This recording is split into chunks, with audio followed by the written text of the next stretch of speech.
Welcome back to DQP Does, Drafty Quarters Podcast Network movie review show, where we get blood dripped in our eye and we try to kill our daughter. With me this evening is my co-host, Russell. Hey, this is one of my favorite movies. Oh, is it? Yeah. Okay. And then we also have special guest, Nathan. Hi, I'm Dave Chips. Nope. I'm not Dave. No, Chips. you're not. I'm Dave. Nope. So that's Fuck, I'm Nathan. Yeah, okay, All thank right, you. Fair enough. So this week we are going over 28 Days Later in our string of zombie movies. The 28 Days Later came out in 2002, was rated R, an hour and 53 minutes. Quick synopsis: some monkeys have an infection and some dipshits let them go, and it pretty much ends the UK. Yeah, stupid animal rights people. Yeah, I mean, yeah. Let monkeys wear lipstick. Well, I mean, I don't Cosmetic things. I don't necessarily agree with that, but when the scientist is like, they're fucking infected, don't let them out. Yeah, I know. Like, are you serious? Like- he's not fucking spraying fucking deodorant in their eyes and seeing if that like hurts them or some shit. They're infected with something. Don't let them out. Like, I get the premise of it. It was a pandemic started, but with all good intentions. Yeah. Anyway, everybody fucking like becomes crazy rage like fast zombies, which is horrible. Fast zombies are, oh my god, terrible. The worst. They're not zombies though. I mean, they sort of are. No. I mean, in all the literature about the movie, they call them zombies. They shouldn't be zombies though. Yeah, they're not undead, I guess. They're just like, no, because their brains are fried. Yeah. Well, no, they're just they go to the most primal instinct of their like caveman brain. Yeah. Yeah. But I mean, also, like, look at the term zombie and how it's used. Like, we use it a lot loosely, or a lot more loosely than what we used to. So, like, it's not specifically the undead risen. Yeah. Then So I want you to define it for the show, for purposes of the show. well, if you look at like 20 people on a train and they're all on their cell phone, no one's talking to each other, like they would be referred to As zombies. Millennials. You know, someone. Well, some people will refer to millennials as zombies too. They're not wrong. Fuck those people. They're millennials, dumbass. No. I mean, I think it's good to lay down. Like, is this classified as a zombie movie? Yes. Absolutely. Yes. Should it be? I'm going to argue no. I think also so. don't know. So, because for the same reason that Army of the Dead, I don't know. I wouldn't really consider a zombie movie, but the term of what a zombie movie is has changed over the years. I think more what Nathan is asking is, would you consider these monsters to be zombies? Which I would say yes, because they're infected with a disease that causes them to lose their upper functions. You know, their fine motor control, their personality, you know, intelligence. They don't even speak. They just like scream and grunt and shit. Yeah. So I would also consider these zombies for most of the same reasons that you said, but also like their primary goal is to like eat other people. Well, no, not really, but they sort of like, do. They just don't show it a lot. I think partially budget reasons. Yes, this movie was made with an $8 million budget. Right, yeah. Which I feel like most of done it... for an $8 million budget. Yeah. I just want to say that. Most of it was spent on like flying an airplane and like having them empty some streets for a while. Well, I think you know what also... it wasn't spent on? The cast, because this is a movie that gave us Cillian Murphy. Like, this is one of his early movies and one of Naomi Harris's early movies, and fantastic Eccleston? job. Eccleston was but I mean, like, kind of, but but he wasn't huge yet. No, But- he hadn't been the Doctor yet. The dad. Oh yeah, He's done other he's things. in a lot Yeah. of British Stuff. stuff. Yeah, Well, it was. I think some of that budget was also spent on like de-sizing Cillian Murphy's penis. yeah, I think so Because too. in case you didn't notice that. Yeah, you get a nice glimpse of that. My question is, how did he do that scene without getting an erection? Brendan Because Gleeson. I don't he's think got all of Yes. these people just like staring at him naked. Is that and Jackie Gleason's I doubt dad? it. Well, I mean, isn't he also British? Jackie Gleason? Jackie Gleason is the kid from Game of Thrones that plays King Joffrey. Oh, I thought, okay. I'm just they're Isn't British, that the same last name. Archie Bunker's name? Like his real name? There's an older actor named Yeah, I know who Jackie you're Gleason. talking about because he was also in The Heat of the Night later on. All right. Hold on. Yeah, dang it. Did anyone else's grandparents make them watch In the Heat of the Night? Yes. Oh, that's not his name at all. Yeah. What is it? Carol Carol O'Connell. O'Connor. Yeah. Also, nobody made me watch Heat of the Night. I just watched it because it was amazing. No, it was good. Like a good Southern Justice show. Mm-hmm. Like it was pretty good. Yeah, I watched the shit out of that show. You know what else I watched the shit out of? 28 days later. I've seen Okay, this there we movie go. so many motherfucking There times. we go. We're back in. I think I've only seen it maybe 4 or 5 times, but I've Oh, seen whoa. it. I'm wrong. These are two different people. Jackie Gleason was in The Honeymooners. Yeah, Honeymooners. What was that kid's name from? This doesn't matter. Anyway, I'm So- sorry, Shane. if you know the kid's name that played Joffrey, because we're not going to look it up on IMDb. Yeah, totally feel free not to looking email it up us. right now. I mean, It's it- fine, no big deal. His At last name's Drafty. 100% Gleason. I just I saw it when I searched Gleason, but anyway. Maybe you guys were spelling it wrong? Gleeson? Yeah, I noticed that now. Oh, okay. Oh, If I did were you looking spell it it up. like you were an American? Which is how? Flat. My joke, not. What? Anyway. 28 Yeah. days later. Yeah. Holy shit.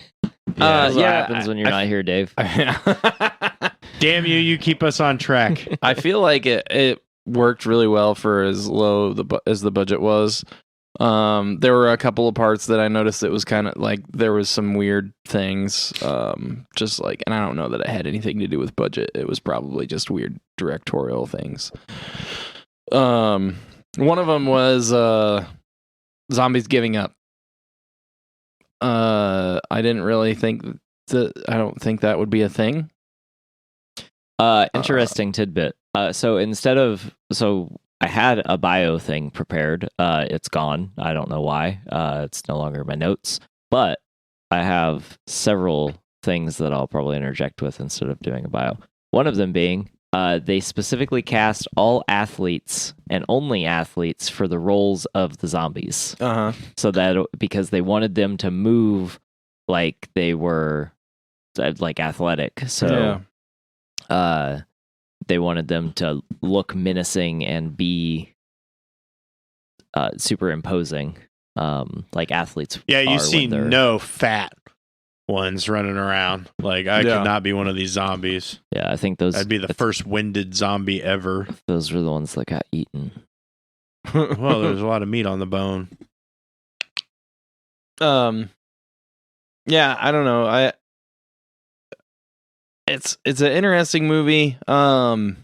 It's kind of weird to me how, like, I know it's, you know, for the story and like just to show how fucking terrifying it would be if you like woke up in a city and there was no one there, but I feel like he was walking through a lot of empty, like completely fucking empty streets where there should have been like some cars and some dead bodies and shit. Like they had like the litter and stuff, but that was it. They were completely clean otherwise. Yeah. And then like they were driving down like the roads and stuff, and there was absolutely nothing on 99% of them. But then they get into that tunnel, and the tunnel's packed with random shit. Yeah. So for the scenes on the motorway, the production got permission to shoot on the M1 on a Sunday morning between 7 a.m. and 9 a.m. The police gradually slowed traffic in both directions. Using 10 cameras, the filmmakers managed to capture a total of 1 minute of usable footage. Yeah. That's nuts. Well, I mean, but see, all those bodies were in the church. You ever notice that? So it's like the infected maybe like drug and filled that church with bodies and then like go into like a hibernation mode until he makes that noise. Yeah. And then like only like 6 of them stand up at that point, which is kind of weird. Yeah, well, I think some of them were like actually dead, where like they had been eaten. So like that scene in particular, I thought was interesting because I think a lot of it has to do with the budget, right? Because like you know, you can be like, okay, we can only pay to have this place cleared for so long, so we can't like put a bunch of shit there. Yeah. You know, or we can't even afford to have the shit to put there. Right? And that's why they spent so much money on the tunnel scene, because you can do that scene. It doesn't actually have to be that tunnel. Yeah. Right. And like they can reuse pieces and stuff and you won't tell because it's dark. Right? Yeah. And the church scene, similarly, it's not going to cost as much to rent a building as it is to, you know, put all those extras or bodies or whatever they were, you know, fake bodies, whatever, on the street and arrange them and take your shot, and then like also like document where they are, and when we take a lunch break, you know, you still have to lay right here like this so we can redo this shot. Yeah. And so on and so forth. Like when they don't have that kind of time in those expensive places, they use more in other places, like in the truck stop and in the church and stuff like that. Yeah. Or at the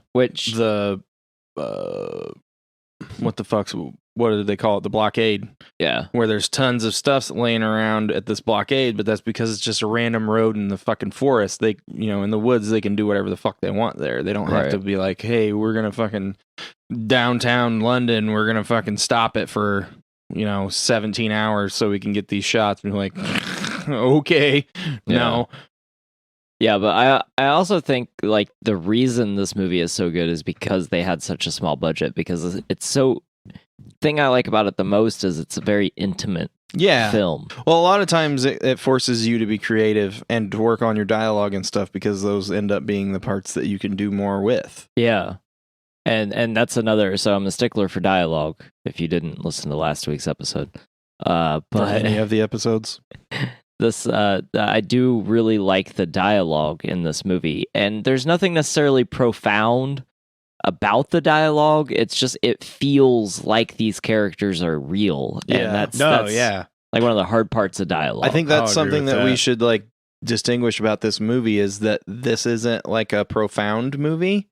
No, it doesn't have like a lesson or anything. It doesn't seem like it's a normal movie that has a plot, and that's the part that matters. Yeah. It does talk a little bit about like some hopelessness and stuff like that. Yeah. But it's more in my opinion, in the framing of the story of, you know, everyone's fucking gone or dead. Yeah. You know, and we're the only ones left that we can trust, as becomes apparent later in the movie, because I never got through the fucking breakdown of the movie. But they run into some soldiers, and they're barely soldiers anymore. They're just random dudes they're basically bandits.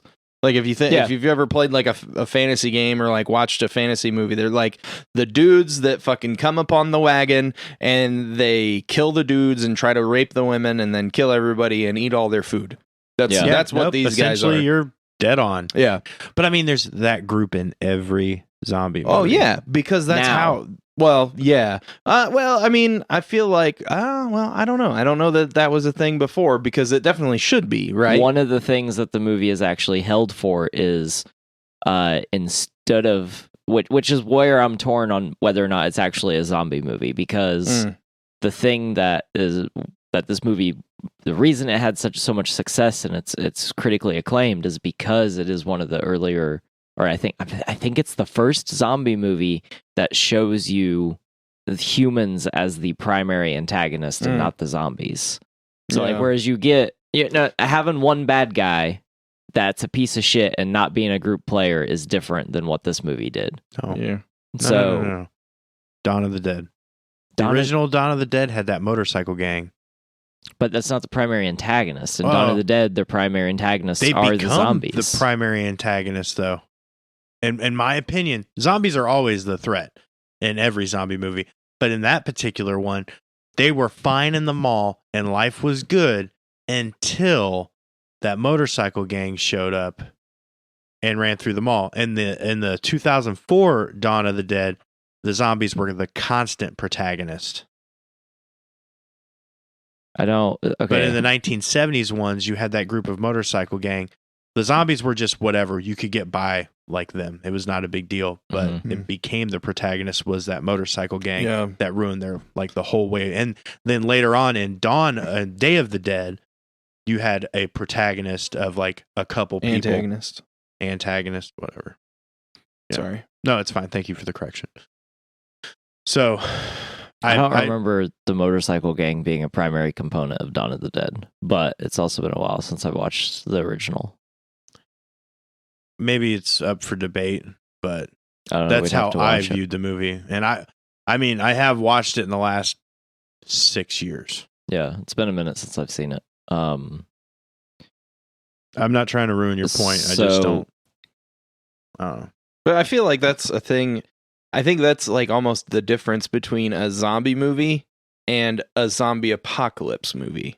Right. Right? Yeah. So like a zombie apocalypse movie has this extra thing where like it's been going on for a little while. You're basically positive that the world is over. It's not like the first night, right? Where you're just like, Shaun of the Dead.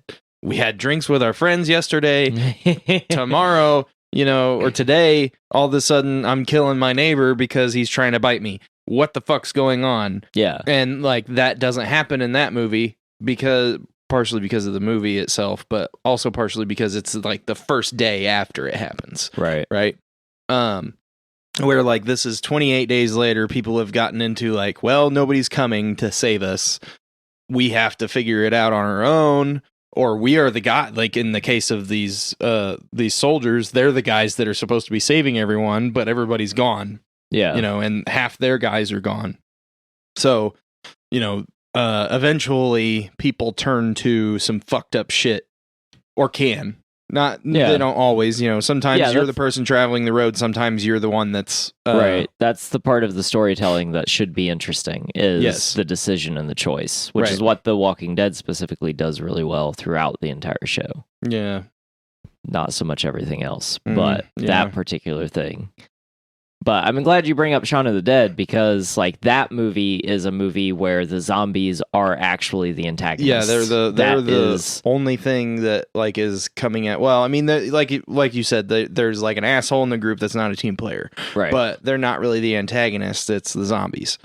Where in this, it's like the zombies are the force pushing them through the story, but the antagonists are the ones that they run into along the way. Yeah, yeah.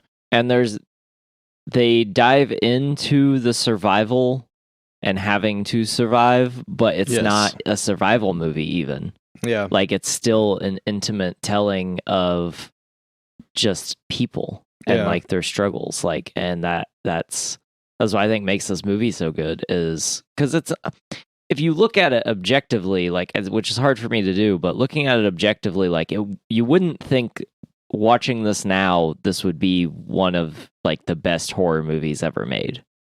But like it is. There's like, a lot of like art in it too. Yeah, it's an art house zombie movie. Yeah, that's another thing too. Yeah. Like there's some really odd shots of like reflections and stuff like that. That scene where you're like, I can't remember if they did this on purpose because like you're looking at like a sunset or a skyline silhouette or something, and there's a face up in one of the corners of the screen, and you're like, what the fuck? And it sits on that for a second while like I don't remember if somebody's talking or if it's seriously just like a long establishing shot. I think it's just a long establishing shot. And then it pans up after a second and you realize it's like a reflection on something that was in front of the characters. And they're like sitting in the background, just like sitting there sleeping or whatever they were doing. I don't remember. Yeah, But- it's a really good shot. Yeah, it's a really good shot. And there's a lot of those kind of shots, especially in the beginning. There's a lot of these great shots of Cillian Murphy like walking through London, just being like, what? Hello? He's just screaming hello for like the first 10 minutes of the movie, trying to find people, and everything is completely abandoned. And I don't know, it's there's just a lot of that in it. When they get out into the country, there's a lot of shots of the car driving. Yeah. But they're like beautiful shots. It's not just Yeah. like, yeah, okay, whatever, we get it, they're fucking driving and it takes a while to get there, so you're giving us some time to think about that. It's like, it's interesting. They're interesting shots. Yeah. So there's a lot good to say about this movie, in spite of its extremely low budget. Yeah. So I mean, I would say that's what gives the movie. That's what makes the movie, is the fact that it has like a low budget. Yeah, well, like I was saying earlier, I mean, it having that low budget forces you to be creative, and sometimes people just are like, well, we couldn't do this, so it's because of the low budget, man. But some people are like, well, we couldn't do this, so we did this other thing, and it came out awesome. yeah. And they wouldn't have ever tried that if they didn't have that low a budget, right? Yeah. So earlier I mentioned $8 million budget. That's estimated, but it was around $8 million. So opening weekend, it made $10 million. So opening weekend already made its budget back. Yep. And then the worldwide gross was $85 million. So this movie made tons of money. Yeah, I mean, proportionally, yes. Yeah. Like, no, I mean, it's 10 not, times we're its not looking budget. at like, yeah. We're not talking about Avengers numbers, but it's also not that kind of movie. No. So, and it's just, It's not even your standard horror movie, No. because like and this there was wasn't way more the art to it. there was a lot. I remember the movie being very heavily advertised. Yeah, So it did, it's one thing that's going to lead to commercial success. But with a small budget art, and I'm going to call it an art house film because it fucking is. It's just like, I'm so happy that this movie did well. I'm really happy it got a sequel too. And it even got so this movie was an original screenplay, written by Alex Garland. Interesting thing that I discovered was Alex Garland wrote a book called The Beach. Danny Boyle made a movie out of the book, The Beach, with Leonardo DiCaprio, which is an okay movie. It's not bad. And then that led them to work together. Alex Garland writing an original screenplay, and Danny Boyle directing the movie. So I thought that was interesting. And they did 28 Weeks Later together. They also there's a comic book graphic novel called 28 Days Later Aftermath, which takes place immediately after the movie and before 28 Weeks Later. And then they've been talking about it for a while now, but it's been a revitalized conversation as of late about doing 28 Months Later. It's much, much longer than 28 months by now. Yeah, it is. It's I thought almost it was 20 28 years. years, but it's not. It's 28 months.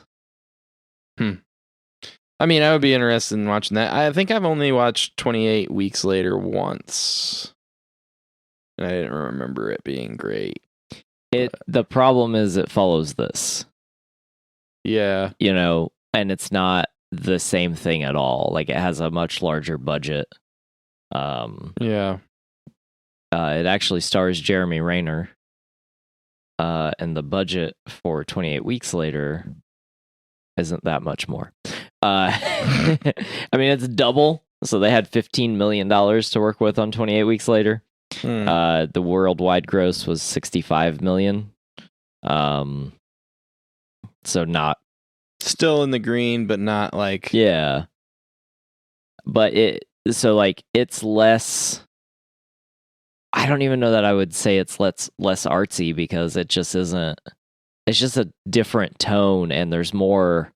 Whereas this movie, you feel fear and dread and tension the entire time. Yeah. 28 Weeks Later actually has a little bit more hope to it. And then there's like a whole weird thing with this girl that has 2 colored eyes, and she's like immune. So like there's like a thing that people weren't happy about. So it didn't receive as much like Critical acclaim. yeah, acclaim. Like it just, it fell a little bit flatter than what 28 Days Later did. Yeah, I don't really remember it very well, so I'll just believe everything you said about it. I know I watched it, but I just don't remember. Oh yeah, also wasn't directed by Danny Boyle Isn't that a thing with like horror sequels though? or written by Alex Garland. Well, that's why it's trash. I mean, Totally- trash is still extreme. Totally but- different. So, but this was my introduction to Cillian Murphy, who is someone I would later come to have a giant, huge man crush on. Because he has like I love, so he plays Scarecrow in Batman Yeah. Begins and The Dark Knight Rises, Dark Knight Returns, Dark Knight Rises. Whatever. It Well, doesn't fuck matter. the third one. So he plays Scarecrow, and he had this weird ramp up, and then just kind of like disappeared for a little bit, and then showed back up in Peaky Blinders. And I'm actually super excited. So this is the last season of Peaky Blinders, right, Nathan? Yeah.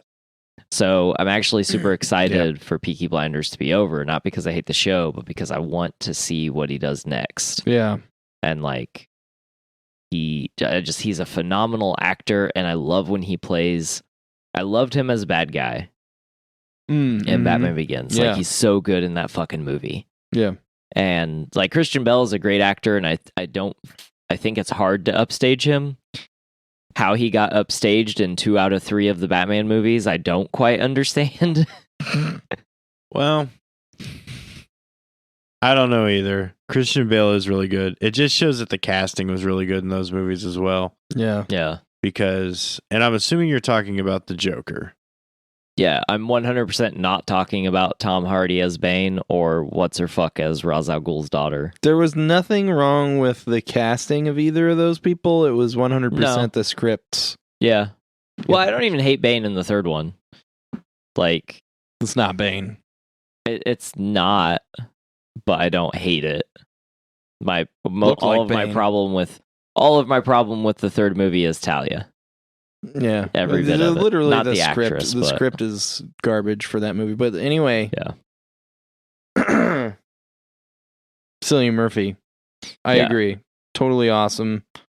Everything that I've seen him in, he's been great. The Naomi Harris, right?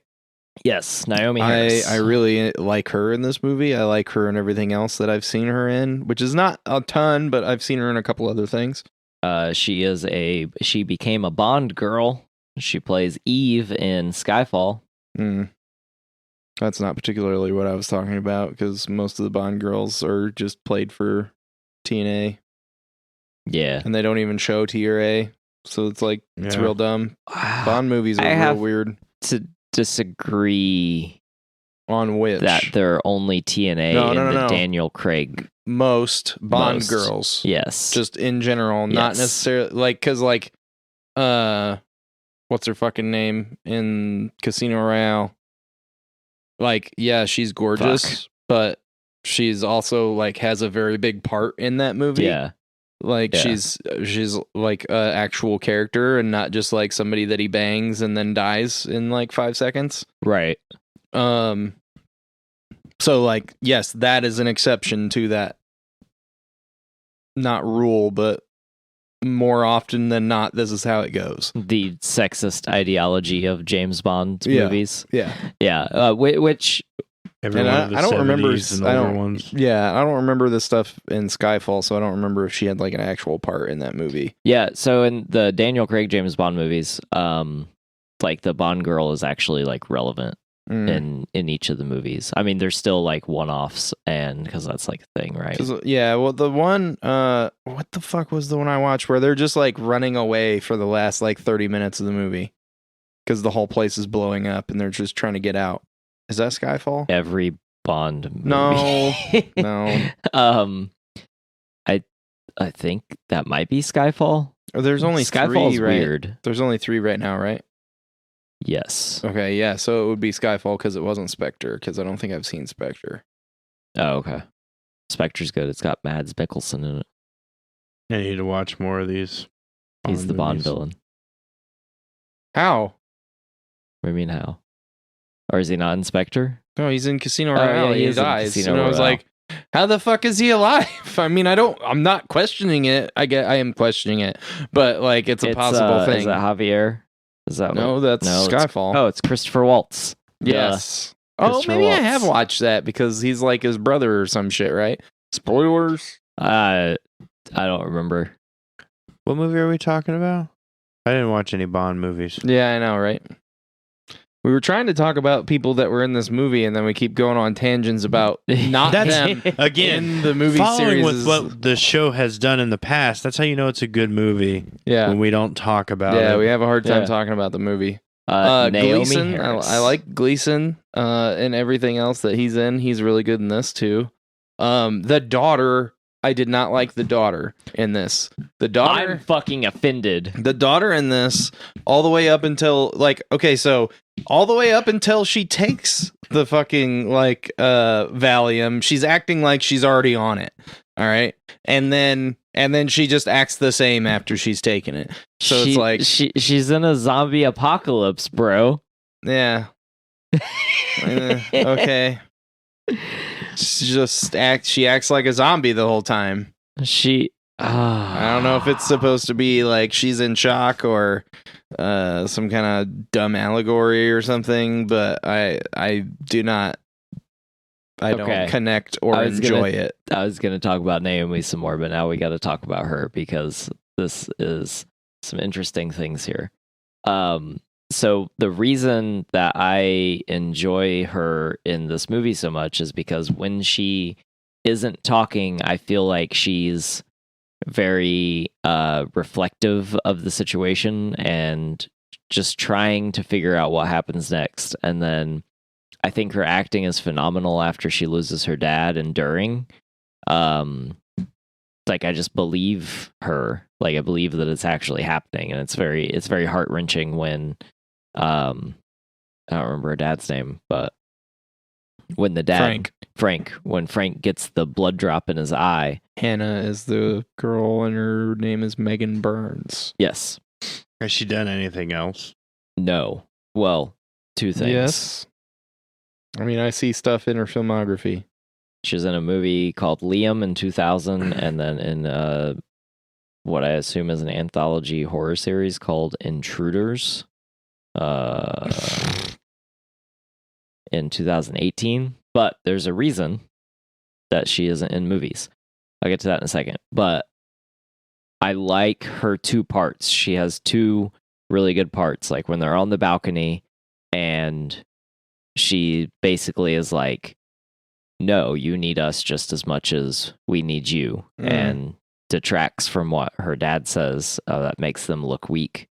And then later when she's pissing off the military guy, makes me laugh a lot. And I really like that scene after she takes the Valium and she goes on like her little tangent about how he's probably dead already. And like, I fucking love both those scenes. But the reason she doesn't do a whole lot is because she is actually the front lady of a goth pop band called Betty Curse. Nice. Okay. Yeah. I thought you were going to keep going with that. I was gonna. Well, don't let us stop you now. I mean, there's not a whole lot else in this little piece for me to read about it. That's pretty much it. Well, I still didn't like her. Time out. Okay, so let's talk about something on this movie that's really badass. More Cillian Murphy talk. Okay, so like as the movie progresses and you get to the antagonist of the military guys, and you find out that they're holding a infected military guy to find out how long they'll live. Yeah, how long they take to starve. And then they pretty much throw Cillian Murphy out because they want the women Right. for breeding purposes, Yeah. because that's what happens in these movies. Cillian Murphy turns into a fucking badass. Yeah, he just loses his fucking The shit. whole movie, Serena is like Selena. I always. Okay. The whole movie, Selena is like taking care of him. She's the badass. Yeah. But then, like, he goes into that, like, almost like Arnold and covered himself in mud, just super fucking badass. And he uses the infected to get in to kill, like, the guy. And then he's just like super badass. Yeah. Like, John Wick ain't got shit on me. I ain't got no guns, but still I'm a badass. And I love that part of the movie completely. Yeah. So there's an interesting allegory that I see across the movie between the rage virus and what he turns into at the end of the movie, because he is kind of like the softer guy throughout the whole movie. And like he kills that kid in the gas station and there's a switch. Yeah. And like at that point, I think he is when he realizes, fuck, I have to be more to survive. And then when he's first confronted by the situation with the other people, I think there's a lot of thought going through his head that is like that I think we're supposed to interpret as, okay, well, these aren't even zombies. Now these are people. Like, what the fuck is going on? And he just like, he gets kicked out and, he almost gets shot and he escapes. And then like from that point on, like he's just fucking raging out. And there's a moment where he comes in and attacks that dude as he's like as he's holding the gun to Selena's head.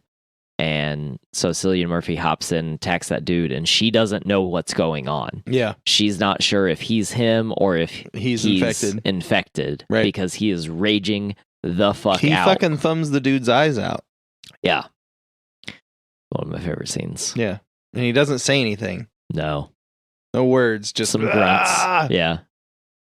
Yeah, it's because he's just like he likes Selena. Like, Yeah. this is his girl at this point. Like, he wants to save her and spend the rest of the apocalypse together. Yep. And they sort of made a promise to Hannah, not really, or Hannah's dad, but like to take care of her. Right. And so he has to come in and save the day. Right. It's good shit, man. It's No, fucking it was brutal. completely good shit.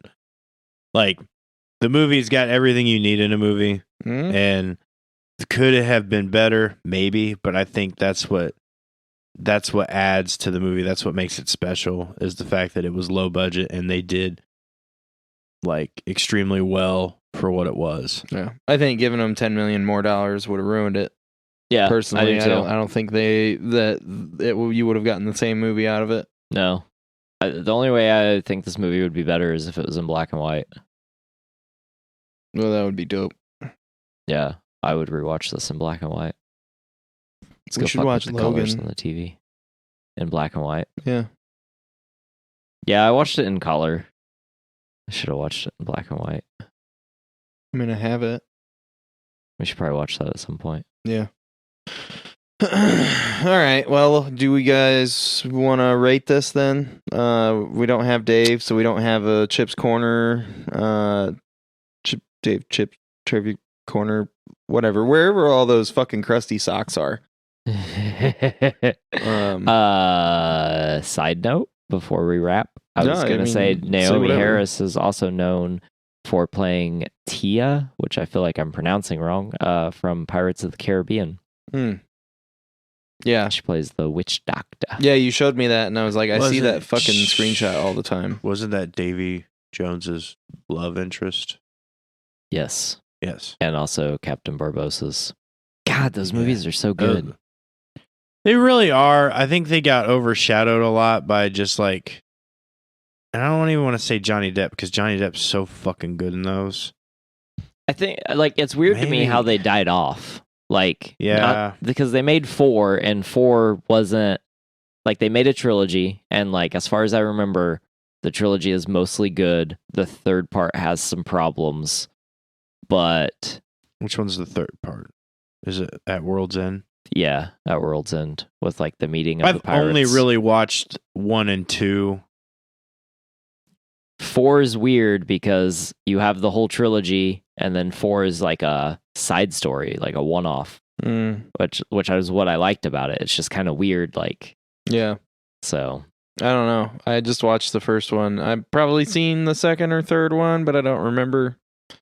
I thought the first one was really good. But anyway, let's. I'm gonna rate this. I'm gonna give 28 Days Later. I'm gonna give it a 9. Like we said, it could be better, but I don't. Not a lot, and I feel like the things that I don't like about it were partially because of budget, and giving them a higher budget would have ruined the movie. So it's still getting a really high score. I'm going to give it a 9. Russell, what do you got? There's a whole 5th Pirates movie that I haven't seen that has Javier Bardem as Captain Salazar, Yeah. and Like I'm gonna watch that this weekend. Salazar Slytherin. Oh my god, did they interlink him with the Harry Potter movies? You fucking pothead. Because you like Harry Potter, not because you're a weed person. I don't mind the Harry Potter movies. Like, I read the books because I wanted to see how close they were to the movies. I like the last 4 Harry Potter movies because it's more about growing up, less about childish adventures. I absolutely agree. But, like, I watched them in order. I don't know. I don't want to talk like about fucking this. Harry What Potter. movie was I rating? 28 Days Later, motherfucker. This is one of my favorite Jesus. movies. This is the I fucking quit. This is my Blade Runner of horror movies. And I'm gonna give it a 9.9. I wouldn't, like I said, the only thing I want to watch this movie in black and white. So when you guys have to watch everything for the rest of the week in black and white because I fucked up the colors on the TV, I'm sorry. But Nathan's literally about to jump across this table and beat your ass. Get no, a new this TV out of this deal. This movie, legit, this is one of my top 5 favorite movies. It just It's a 9.9. It's a 9.9. Okay. I just love it. Like, you just gotta watch it. Like, if you're listening to this and you haven't watched it, watch this motherfucking movie right now. Listen to Nathan's rating first because it's probably gonna be great. Yeah, Nathan, what do you got for us? I rate movies so greatly. Never. It's okay. No, I'm just fucking around. I said Blade Runner and fucked up the whole thing. Yeah, like really, as soon as you said it was like, it's like Blade Runner, and I'm like, well, fuck, I hate this movie. And I didn't want to hate this movie. I got one for you. It's like a warm Pepsi after being in a 28-day coma. Oh, God. I don't know how he did it. And then he asked for, like, what was it, like a Tango? Tango? I'm assuming it's like a Fanta. Yes. Well, there was a can of it next to... Yeah. Because the whole time he's getting Pepsi and then that green can, and I was like, why is he not getting that black and orange one? That looks way better. Yeah. Because orange soda, hot, is better than Pepsi hot. Yeah. Well, you had to drink the hot Pepsi because that's where the $8 million budget came from. Yeah. That's probably accurate. Yeah. No fingers on the name. You gotta make sure you see it the whole time you're drinking it. But anyways, no, I really love this movie. When I first watched it, I didn't like, the front cover. It's like, as you see, like the plague, like not like a plague mask. Cause that's the not biohazard accurate, but they have symbol. that biohazard mask with the symbol, like and I was like, oh my god! And then like from watching like the trailer, you're like, this is a zombie movie. I still stand that it's not. But like that's my own thing. I get why it's zombie-like. it's basically just like a very serious, rough world to live in version of Contagion or Outbreak. Like, I would put it in the category of those, but it's zombie-esque too. It's I don't know. There's a thin line there, in my opinion. You should watch it though. Absolutely watch it. It didn't age the best, but I mean, it was made with $8 million. Yeah. It's better than the sequel. Yeah. And the sequel had money put in it because, they had to afford Jeremy Renner. So watch it. Absolutely. And you'll love it because it's fantastic. Jeremy Renner was the whole other $7 million. Yes. No, I don't think he was in 2007. No, I don't think so either. Why did I don't know. Why'd you I was gonna say something. I'm not with it today, bros. Yeah, wow. Did we get any emails, by the way, that aren't spam? We can reduce fee on credit debit card transactions. No. Okay, cool. But you said not spam. Yeah, not spam. If you say not spam, though, I don't have anything to read. Well, that's going to do it for this episode of DQP Does, where we went over 28 days later. What are we doing next week, Russell? Return of the Living Dead. Return of the Living Dead. All right. Well, we'll catch you next time. I hope you enjoyed this episode. I don't know. Something. Quote. Get away from me. Get away from me. Is that good? That'll work.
This has been a production of the Drafty Quarters Podcast Network.